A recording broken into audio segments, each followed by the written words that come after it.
Hey Arlo and Frank, welcome to Story Time with Grandpa. What I'm going to do for as long as I can still do these is read stories to you. Some of these stories will be very simple, some of them will be a little more difficult. Some of them will be for kids and some of them will be for adults because who knows when you're going to listen to these. And quite honestly, some of the children's stories are still relevant when you're an adult. So I'm going to start with a book called Wisdom Tales from Around the World. It's a really cool little book.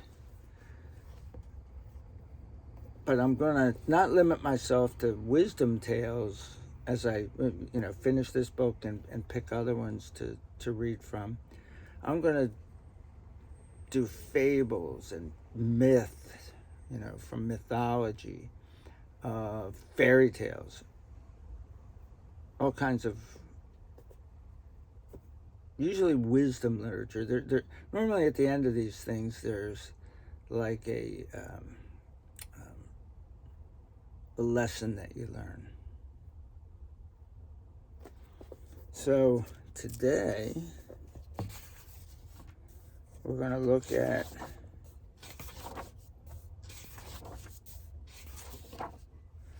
a tale from ancient India.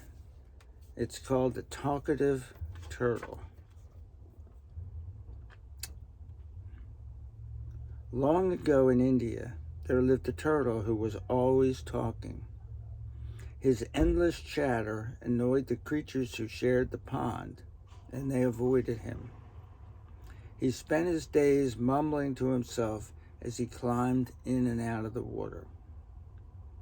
One day, 2 visiting geese landed along the shore. The turtle admired their sleek feathers and spent many hours praising their beauty. At last, to avoid the turtle's ceaseless chatter, the geese prepared to fly off to another pond. "Take me with you," cried the turtle. "I am lonely here, and you are fine company." "How can we do such a thing?" asked the birds. "You cannot fly." "Nothing is impossible," said the turtle. "I will think of a plan." To the amusement of the geese, the turtle said, "It is quite simple. First, let us find a long, strong stick. Each of you can hold one end of it in your beaks. I will then bite hard in the middle. When you fly up together, I will cling to the center of the stick with my strong mouth." And turtles have very, very strong mouths.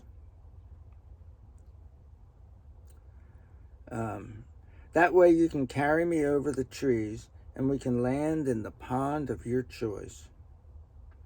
The geese replied, "What a ridiculous idea. You could fall to your death." Geese fly very high sometimes, and turtles have those shells that if they fell on concrete or rocks or something, then it would put a serious hurting on them. Let's put it that way. The turtle protested, "I will not fall. My mouth is strong. I will hold on tightly." "Your mouth is strong from endless talking," squawked the geese. "You will be safe only if you can keep your mouth shut." So I guess we're going to find out if this turtle can keep its mouth shut. The turtle indignantly replied, "You think that I cannot keep quiet, but I can. I am not a fool. I know when to be silent and when to speak. Admit it. My idea is excellent. Be kind enough to let me try my invention and fly with you." "Very well," said the geese, "but we cannot guarantee your safety on this journey." Then go and get the stick, ordered the turtle. You'll see how quiet I can be when silence is important. The geese flew off and returned with a long, strong stick. They each took an end in their beaks. The turtle clamped his mouth onto the middle. As the geese beat their wings and flew into the air, the dangling turtle went up too. Soaring high above the trees, they were a vision to behold. Some children at play looked up and noticed the strange trio. "Look, look," cried one child. "Two geese are carrying a turtle on a stick." Another child chimed in, "What clever birds! They thought of a way to carry turtles." Another cheered, "Good thinking, geese." So what do you think is going to happen? The turtle heard the children's voices. Their words infuriated him. He fumed.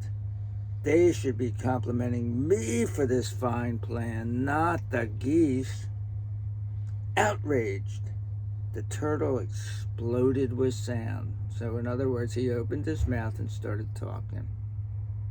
"It was my idea," he sputtered as he tumbled to the ground.